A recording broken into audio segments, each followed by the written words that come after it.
주님의 이름으로 문안드립니다. 요한계시록 3장은 7교회들 중 마지막 3교회, 즉 4대 빌라델피아 라오디게아 교회에 대한 예수 그리스도의 메시지를 담고 있습니다. 여기서 우리가 주목해야 할 것은 이것들은 요한의 메시지가 아닌 교회들을 향한, 우리를 향한 예수 그리스도의 말씀이라는 것입니다.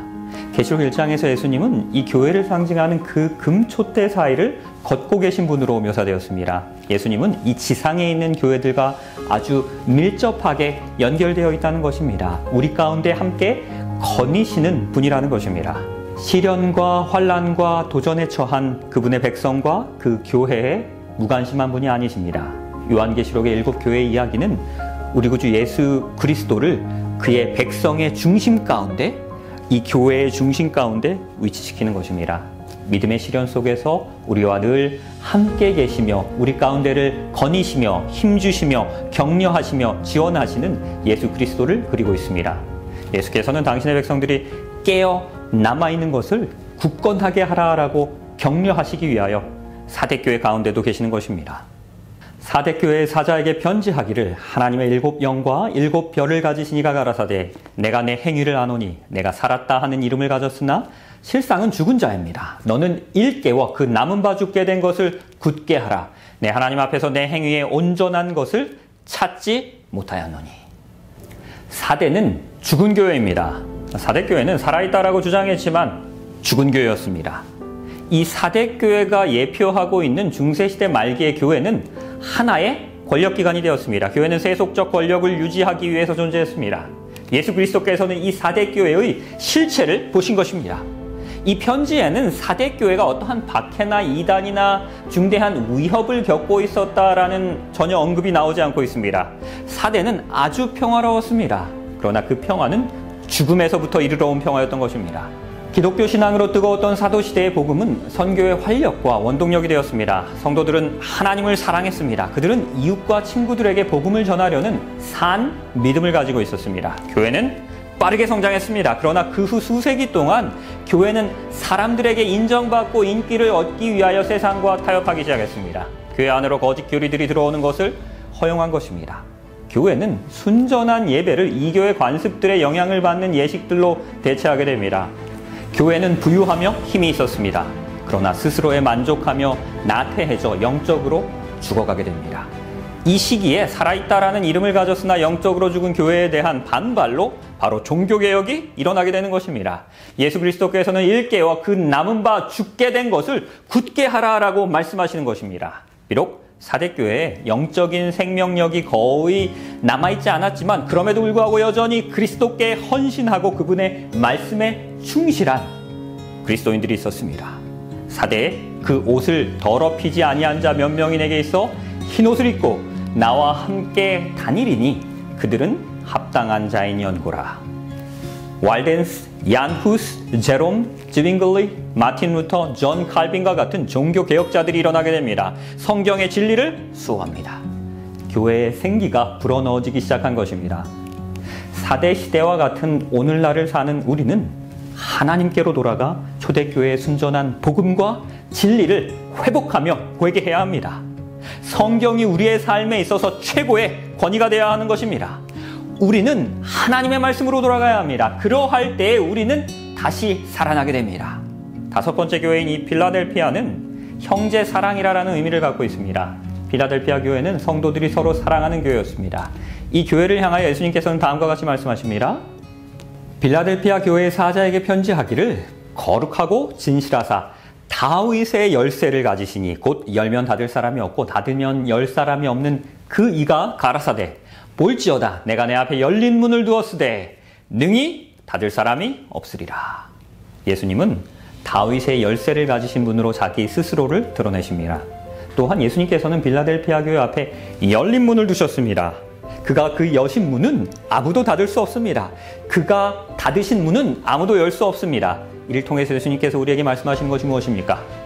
어떤 사람들은 이 열린 문을 구원의 문으로, 다윗의 열쇠를 복음의, 영생의 열쇠로 해석합니다. 종교 암흑 시대의 중세교회는 죄를 사할 수 있는 그 권한을 가진 신부가, 사제가 곧 구원의 열쇠를 쥐고 있다라고 주장했습니다. 그러나 이 빌라델피아 교회 시대에는 예수님을 통한 구원의 복음이 많은 사람들에게 전파되게 됩니다. 그리고 그 복음이 기쁨으로 받아들여지게 됩니다. 수세기 동안 닫혀있던 문이 이제는 그 복음의 문이 이제는 열린 것입니다. 이제는 우리가 더 이상 인간 사제의 중보를 거칠 필요 없이 직접 우리의 구세주이신 예수 그리스도께로 나아갈 수 있게 된 것입니다. 구원의 문이 열리게 되었습니다. 이제는 아무도 닫을 수 없게 된 것입니다. 이 열린 문은 또한 기회의 문을 의미합니다. 중세 종교 암흑기 동안의 사람들은 성경을 연구할 기회를 거의 갖지 못했습니다. 그들은 교회가 정한 전통과 의식을 넘어 영적으로 스스로 성장할 수 있는 기회가 주어지지 않았습니다. 그때 하나님께서는 기회의 문을 열기 시작하셨습니다. 역사를 통해서 우리는 1200년대에 왈덴스인들이 비밀리에 이 성경을 필사해서 배포한 것을 확인할 수 있습니다. 그리고 그 후에 존 구텐베르그의 인쇄기 발명으로 인해서 1456년도에 최초로 인쇄된 많은 책들 중에 하나가 무엇이었습니까? 바로 이 성경이었습니다. 이를 통해서 이전에 없던 방식으로 성경이 광범위하게 대량으로 빠르게 신속하게 보급되기 시작합니다. 그리고 루터는 오직 믿음으로 말미암는 구원의 진리를 전했습니다. 행함으로 말미암는 의를 배척하는 것입니다. 1300년부터 1800년까지 하나님은 그리스도께 온전히 헌신하며 두려움 없이 그분의 말씀을 옹호한 종교 개혁자들을 통해서 그분의 충만한 진리를 온 세상 가운데 드러내셨습니다. 이제 1800년대에 수많은 선교단체들이 땅끝까지 그리스도의 말씀을 전하기 위해서 전 세계의 선교사들을 파송합니다. 그리고 하나님의 말씀을 번역하고 조직적으로 배포하는 일에 전념하는 성서공회가 조직되게 됩니다. 또한 하나님께서는 마지막 희망의 약속인 예수 그리스도의 재림에 초점을 맞춘 대재림 운동을 일으키셨습니다. 이 모든 일들은 이 빌라델피아 교회 시대에 일어났습니다. 아무도 닫을 수 없는 문이 열린 것입니다. 이 열린 문에 대한 또 다른 이해는 이 교회가 예표하는 기독교 역사의 시대 중 이 다니엘서 7장의 2300주야의 기간이 끝나는 그 1844년에 하늘 성소의 문이 열린 것으로도 우리는 이해할 수 있습니다. 이제 지성소의 문이 빌라델피아 교회 시대에 열리고 하나님의 심판이, 최후의 심판이, 마지막 심판이 시작된 것입니다. 예수 그리스도께서는 그 문을 여셨습니다. 아무도 닫을 수 없습니다. 심판이 끝나면 바로 그제서야 예수 그리스도께서 그 문을 닫으실 것입니다. 그리고 이제는 아무도 그 문을 열지 못할 것입니다. 모든 사람들의 최종적 마지막 영원한 운명이 정해질 것입니다. 이제는 심판이 끝나고 예수 그리스도께서 약속하신 대로 다시 오실 것입니다. 7교회들 중에서 2교회를 제외한 나머지 모든 교회에는 칭찬이 기록되고 있습니다. 그러나 예수 그리스도께서는 이 사대교회와 마지막 교회인 라오디게아 교회를 향하여는 어떠한 칭찬도 기록하지 않으셨습니다. 라오디게아는 미지근한 교회였습니다. 사실 많은 사람들이 라오디게아라는 단어가 미지근하다라는 뜻으로 이해합니다. 그렇지만 이것은 사실이 아닙니다. 라오디게아라는 단어는 백성에 대한 심판을 의미합니다. 라오디게아는 7교회들 중에 마지막 교회입니다.